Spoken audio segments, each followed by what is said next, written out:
So, as we've been mentioning all morning, the biggest threat for the Liberal Party appears to be the Teal Independents, and we've got the candidate with us now. It's Erchana Murray-Bartlett, not to be confused with the Australian actor. I'm sure you get that.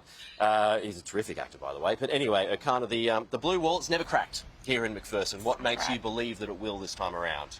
Well, there's a huge appetite for change here on the Gold Coast. There's a definite shifting demographic as people have realised the secret of the beauty of the Gold Coast here. I think what people are realising the most is because we've been a safe seat, we've been absolutely taken for granted. We've never shifted from LNP. And when a party assumes it has your vote, the needs of the community fall by the wayside. So what are the issues that you're hearing, and what are you pledging to do for them? The number one thing, as we've been talking about, is cost of living. I think specifically here on the coast, under that is housing affordability. I mean, someone that earns a really great salary, $100,000, would be losing 54% of that salary to rent, which is an astronomical amount. And that's squeezing the 75,000 small businesses we have here on the coast as the workforce has to move into more affordable suburbs.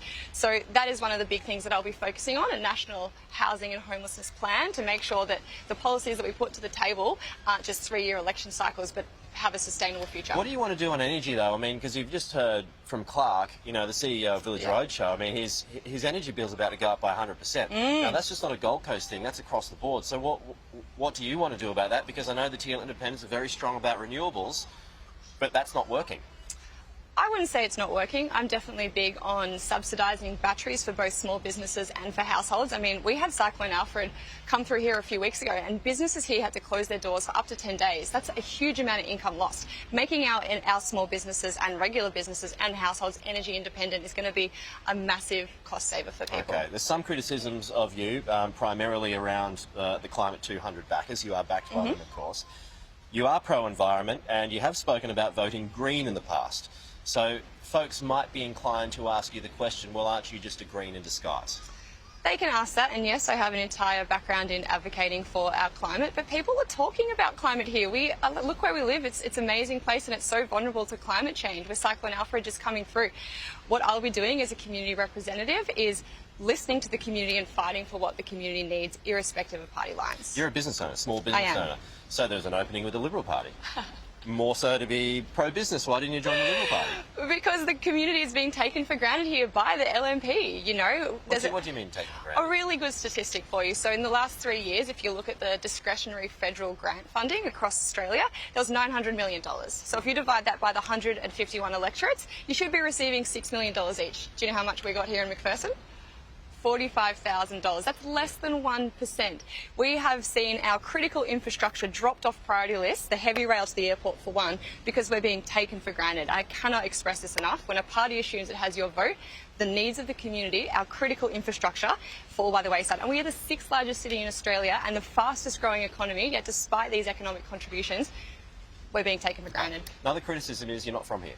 And people, for the most part, they don't like parachute candidates. Yep. What's your response to that? Well, my family has been here for a really long time, living in Murray-Bartlett, but I've travelled and lived all over the world. I went to college in the US and in the UK, and I've lived in various places in Australia, and I think it gives you a really worldly perspective. You know, you can see these outside things that are going well all over the world, things that are not going well, and bring them here to make the Gold Coast a better place. You would certainly beat your opponent in a marathon. I would hope so. 150 marathons you did in 150 days? Was that consecutively? Yes, so it was to get to the bottom of this. Yeah. You did what, a marathon 40 Ks? 42.195. Don't shortchange me. Yeah, every day. From Cape York to Melbourne. It's incredible. 6,332 Ks. All right. Takes grit, determination. It does. You got a profile out of that too. You got some publicity out of it. So well done on achieving that. But best of luck this weekend. And just a final note here on the changing face of the region. I've been talking about this as well. It's often seen as an inevitability in some parts because of a younger, more progressive vote that's coming in. If it's not this election, are you sticking around? Do you see it potentially coming more into play in 3 years?